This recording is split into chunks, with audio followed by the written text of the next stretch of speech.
Hey, True Believers, Englentine here with another segment from our 5-hour live stream. Yeah, it was a long one. We talked Star Wars for 2 hours. In this case, we've got more on Admiral Hodor, as well as the shipping between Finn and Poe.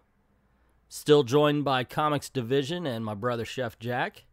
So kick back, relax, here we go. Oh yeah, I agree with Neville Helm. Rich people are bad, okay? Yeah, I know, that the whole thing that was basically so the dialogue stupid. on the Casino Planet. These people are bad, okay? They profit off the war, okay? Well, there was another thing too with Del Toro's character. The second thing that pulled me out was the whole thing with his stutter and tick, and I just that didn't bother me. Oh man, it ruined that character for me. I just couldn't buy it. Just funny that in a galaxy far, far away, there was only one black guy, but now almost everyone is a POC. When you say I love comics, do you mean me or do you mean Englentine? Usually me. Well, yeah, I know, but I figured it was worth asking the question. I've got the title there, man. Sorry, I can't do Englentine and still host the thing. So there you go. I get the feeling that Rose will have more important role in the next film, and that worries me. I don't know if she's written better. It's okay, but yeah, it's. Well, that's kind of the key thing, right? As long as the characters are compelling, does it matter who they are?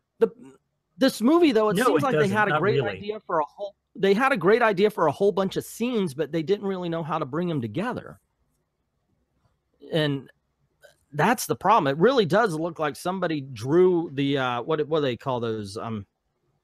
The art. Freaking hell, my language is gone.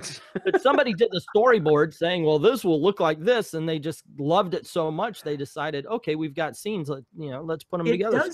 It does sound like there was no, I mean, what was the honest purpose of it, storytelling wise? What was the purpose of this particular movie? Well, like I said, I think that what Rian Johnson was trying to do was a deconstruction of things and kind of reversing the, I want to say Star Wars tropes, but yeah, I mean, it's like the whole idea of the hero sacrificing himself, which they subverted, and then Holdo goes and does, and it is meaningless. As much as that scene was freaking cool, it was meaningless because it was a character that nobody gave a shit about because they're only on screen for like 5 minutes. Well, somebody else pointed out to me that if going into hyperdrive at just the right moment and using a ship as a battering ram to destroy another ship works, well, couldn't you do that with like one of the expendable transport ships? Do you have to do it with your dreadnought? Yeah, that's a good point. I mean, like I said, it is a bunch of scenes put together, and that's the problem. Like I said, the other thing, it actually was written by Rian Johnson, so that's the thing. It wasn't, as far as I'm aware of, written by committee, because if you go and you look, he actually is listed as the sole writer besides George Lucas. Oh, and we're asked, what do we think about? We were asked, what do we think about Rose trying to save Finn at the end? Also, why didn't they save the kids instead? Any thoughts? Why did Rose? I don't know. I think that was kind of a tacked on thing. And I think, okay, here's my thoughts on it. Wait, did I mention something? What kids? What kids were they? The kids at the casino planet.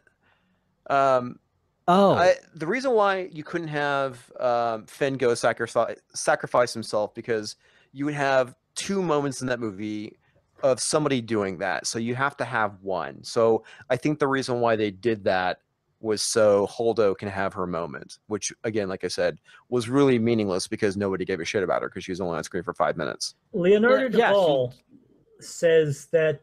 oh, and thank you, by the way, Anakin. He thinks the agenda of the movie was to clear the slate for the next generation, out with the old, in with the new. Then they should have done it with The Force Awakens. Yeah, that would have been the better place to go. It really did seem like the whole point of this movie was, look how badass the New World Order is, or whatever they call them, the First Order. And these are the rebels, excuse me. Damn.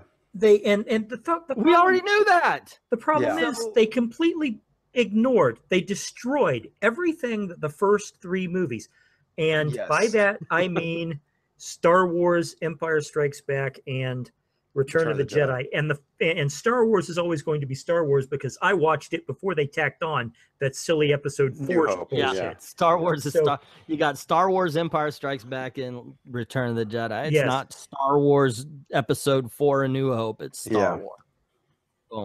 We're too old. We're too old to play that game. So anyway, that built something. Those three, you know, and at the end of the third one, you're like, okay, cool. The Empire's, you know, the Empire is now broken up. The Emperor's dead. The governors, the governors and the fleet admirals are going to be fighting amongst themselves. Right. Have a chance to build a true, free, democratic galaxy. Well, if you read into the extended universe stuff, you would know that the New Republic was so entrenched with fighting the remnants of the Empire because you had not only the Imperial governors fighting amongst themselves, they were fighting the freaking Republic. Yeah. So along comes the Force Awakens, and the New Republic is only one planet. Yeah, that's fuck is that about? Yeah, that's another complaint I have is I won't. How do you destroy one planet and suddenly wipe out the Republic bureaucracy? Yeah, I won't even go into the idiocy of firing a ray gun at a planet from another star system. I'm not even going to go into destroying multiple planets at that. Yeah. So I don't even know what yaoi shipping is. So, is this the thing where they're talking about Finn and Poe? Yeah. They're supposed to be gay because they're friends.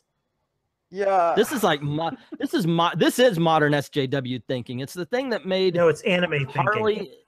thinking. It's the thing that made Harley and Poison Ivy into lesbian lovers. It's like they can't just go shopping. Now, of course, I'm not female. We've got females in the audience. How many do y'all go shopping with and say, you know what? Let's scissor. I mean, it's like what is the? I've been out with my friends a lot, and never once did we say, you know what? That was cool. Want to fuck? No, that would be like, okay, you're no longer my friend. Sorry, have a good day. You can be friends. You can be close friends. But yeah, I don't understand that whole because they're friends, they must be gay for each other thought. Yeah, there was another thing too where a lot of people were speculating that Holdo and Leia were lovers, and I was like, I don't know.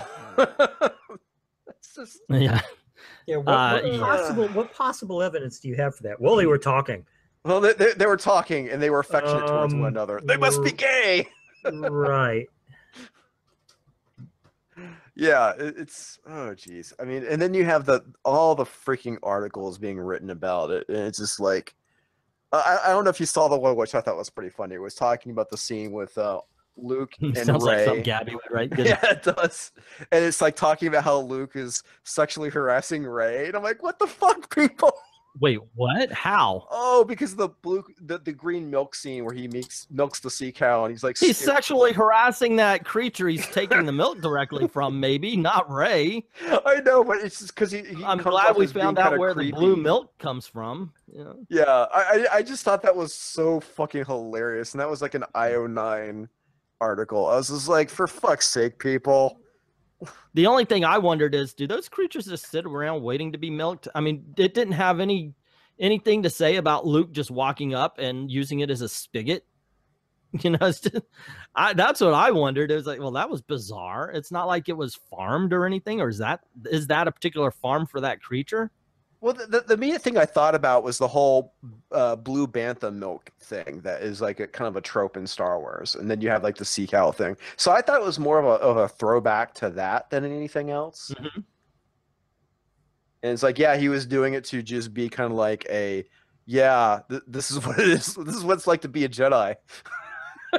I agree with Anya here. She says, unless making Rey watch Luke milk the sea cow is somehow sexual harassment. Yeah, if he was grabbing onto the udder going, oh, yeah, baby, you like that? See what I'm doing here? Could do for you. Yeah, baby. Here you go. Give me your blue milk, baby. You know, if he was doing that, okay, fine. But no, I didn't see anything sexual at all, him going up to a freaking sea cow, pushing on its udder and getting blue milk from it. Yeah. My That is pretty other ridiculous. favorite article is the real villain of the I keep saying Force Awakens. The real villain of The Last Jedi was toxic masculinity. And oh my God, that is such a dumpster fire of an article. It's beautiful. Every time I hear that phrase, toxic masculinity. Anytime anybody uses the phrase toxic masculinity, I always decide that they've already lost whatever argument they're making. Or self-respect. by using that phrase, they're like, because it's like, toxic masculinity. Okay, dumbass. Point to a factor of masculinity that you would not consider toxic. Every time I've cornered one of these jackasses with that question, I've said, all right, so by using the phrase toxic masculinity, you're saying men are toxic. You can, no. That's the answer, is that being masculine is toxic. Then what aspects of masculinity are not toxic? I hate that phrase because it's such a conversation ender. Yep. Yeah. Also, I gotta say something. I did not see Rey as a Mary Sue in this one. Now, granted, I agree she doesn't have the hero's journey that she had. There was no real fall before the rise in Force Awakens. The thing too is that if they actually gave a good explanation as to why she was so powerful in the Force, rather than just saying, "Oh, she can do it," and it's like, okay, it was a burst of the Force. I think it would be great if they threw in something. Why can't I use these abilities like I was doing, just like a couple days ago? Well, there was a burst in the Force, blah blah blah, and that's the reason why you had all those abilities. But now you need to train. Like the stress brought them out, so she knows she has the connection, but she can't focus it. Right, and I think that would have been a better way of handling, or the fact that, okay, you're a Skywalker or a Kenobi or something to give a good reason for her to have that connection. Or I think one of the speculations is that she's supposed to be the reincarnation of it's like one of the Force spirits or something like that was in the Clone Wars TV series. But it's like that would have made sense, but you don't get that.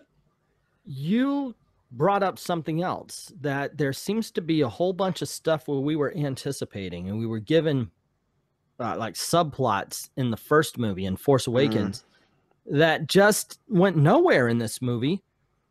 And the mystery of who her parents were is one of them. Yes. Yeah. Okay, here's the biggest one, though. Here's the biggest one. Who the hell was Snoke? Yeah, I know. That's the other thing that pissed me off about that movie. That's the worst one. I would save that one for last. I heard one reviewer go, "It's a pretty ballsy move to kill him off," and I'm like, "No, it's not ballsy. It's idiotic." Yes, that was a dumbass move. It was very, very dumb. Hey, remember in The Empire Strikes Back when we were introduced to the person who pulls the most badass guy in the galaxy's strings, and that was Darth Vader, and we heard about this Emperor? You mean Darth Vader's bowing to somebody? Let's kill his ass off in the second movie instead. Doing. Oh, now, and Andy Serkis does such a great job as Snoke that I honestly think that was probably the best performance in the movie. And then you basically Darth Maul the character. Yeah. No. We're not going to call it Darth Maul anymore. We're calling it washed. That's the new rule. Washed. Yeah. Yeah, but Darth Maul did get cut in half. Or Boba Fetted. I've heard it used Boba, but washed is, I think, the better. Wash Hoburn from Firefly got Boba Fetted until I decided no. Boba Fett got washed, and now here's Snoke also getting washed. Yeah, I do have to talk about this. The rapper 10,000 says Rey is still a Mary Sue character. She beats Luke with ease. I thought he didn't fight her to his best ability. I don't think he was really fighting her. As a matter of fact, when he wanted to, he took her weapon away. In that little fight on the mountain they had, he was took her weapon away. He was not fighting her in that. So that was my take on it. Honestly, I don't remember that scene. Obviously, it's stuck in my head. He really wasn't fighting her at all. Who was fighting her? Rey. Ray was fighting Luke Skywalker. She got mad. Did you attack Kylo Ren? Did you try? And she comes at him, and he easily disarms her. And then she pulls a Jedi Knight. She pulls a lightsaber and he just kind of stops. He's on the ground. And he stops and he looks up. And at that moment, because they'd already showed Luke can kick her ass, he stopped because I think he's afraid that he's seeing the rise of another Kylo Ren. Right. Yeah.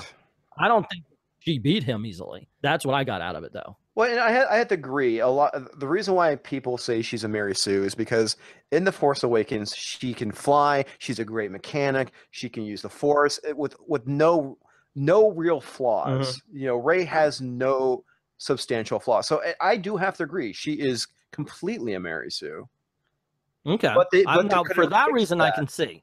Yeah, but they could have fixed that in this movie, and they chose not to. They could have made her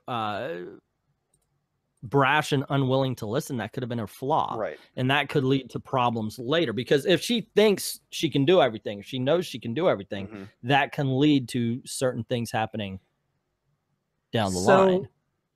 I guess to sum it up, we can honestly say that the heroes of this film are pretty much directly responsible for every single tragedy that happens in this film.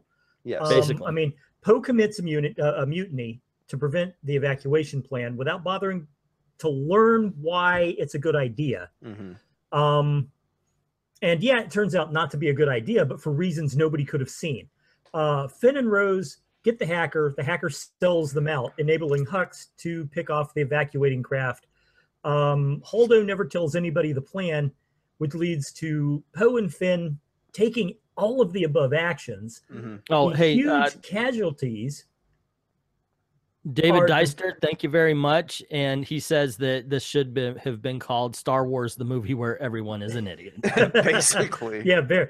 You know, why doesn't anybody treat these movies like what they are, which is an unbelievably recklessly destructive, stupid story? Yeah. With the characters who are acting stupid. Yeah, I agree. This isn't SJW, non-SJW. This is, my God, everybody in this movie is an idiot. Basically. Okay, can I say something here? We've been bashing the shit out of this film, but here's the thing. It's Star Wars. Yeah. Okay, I was entertained. It's not. I was entertained by this film.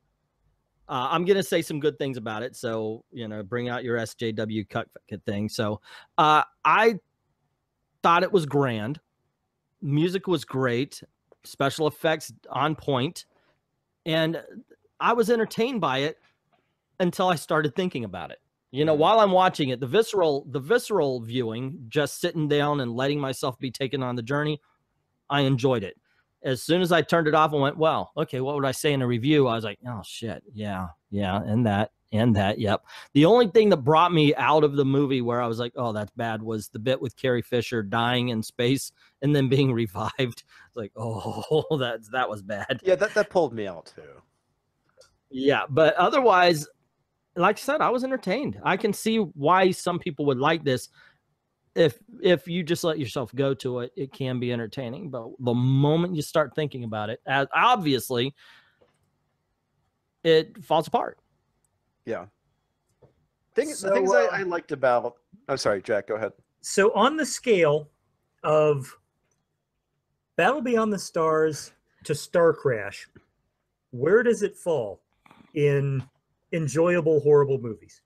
Ooh. Oh, okay. First of all, Battle Beyond the Stars is in its own galaxy. As Poop by Anakin Skywalker says, the prequels and the original trilogy will always be Star Wars, not this travesty. Yeah, I'm going to guess that he is in his 20s. I mean, that's the thing. I hate the prequels, but honestly, at least the prequels were original. Okay. I give that much. And I do have to say, I graded those after my first viewings and thought they were, every one of them, they took me on the journey and I enjoyed them. And it's the same thing right afterwards. You can go, oh God, yeah, that's. I expect when we finally go see it, I'll walk out of it going, yep, that was an idiot movie, but did you have fun? Oh yeah, I had fun. It was great fun. You know, just Star Wars. McEnany is saying that. I'm sorry, England team, but I can't use that because it's Star Wars as an excuse. And I'm not using it as an excuse. Star Wars film. It was bombastic. It was dramatic. It was the space fantasy that we're used to, but on the whole spectrum, it wasn't all that great. I would put it probably with the Clone Wars down there. Oh, you're 36. Oh, okay. Usually when somebody brings up the liking the prequels, I found out they were like real little kids when it was Star Wars. You were a teenager, I think, right? Because that's 2000 to 2003, right? Mm-hmm. Yeah, it was 99 to 2006. 99 to 2000. There you go. But yeah, a lot of it too. Go ahead. Okay. You know, I have to agree that these movies do feel more like Star Wars than the prequels did.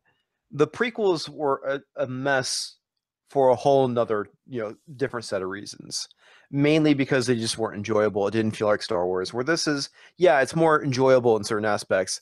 It feels like Star Wars, but it's not Star Wars. That's kind of my okay. Well, you're talking to a couple of middle-agers to whom Star Wars will always be the Holy Trinity. Oh, no, I'm right there with you, man. Yeah. I've seen all three in the theater. Mm-hmm. And I'm not talking about the re-releases in the 90s either. I'm talking about the original releases in the 70s and 80s. Oh, yeah. You're not that young either. Yeah, right? everyone thinks I'm young. I think you've got a young voice. Yeah, I do. I'm fortunate. Yeah, I like that time because we can actually talk about Star Wars fever. Because people can say, "Well, yeah, I know." No, it's like me or Jack talking. It's like me or Jack talking about Beatlemania. Yeah, we understand No, we don't understand it. We know about it, but we don't understand it unless you were there. Unless you've actually ridden out a hurricane, you can't talk to me about knowing about hurricanes. Yeah, there you go. Hey, true believers. That was another segment of our live stream. What do you think? Were we right? Were we wrong? Are we off our rockers? What did we say that you agree with? What did we say that you disagree with? Let us know in the comments below. Also, if you like this video, you want to see more, click like, share, of course, because that gets word about the channel. And subscribe if you haven't done that already. Hit that notification bell so you don't miss anything. And if you are subscribed, hit that notification bell because I've been hearing that people haven't been notified when we make a video. So YouTube must have done something. Now, this is the way we make our living. So if you don't mind helping us out, go on over to Patreon. The link's in the description below. Drop $1 in the till. Help us keep the lights on. Help us keep making these videos for you. I'd like to thank everybody who's already done that, and to everyone, all of the true believers, thank you very, very much for watching.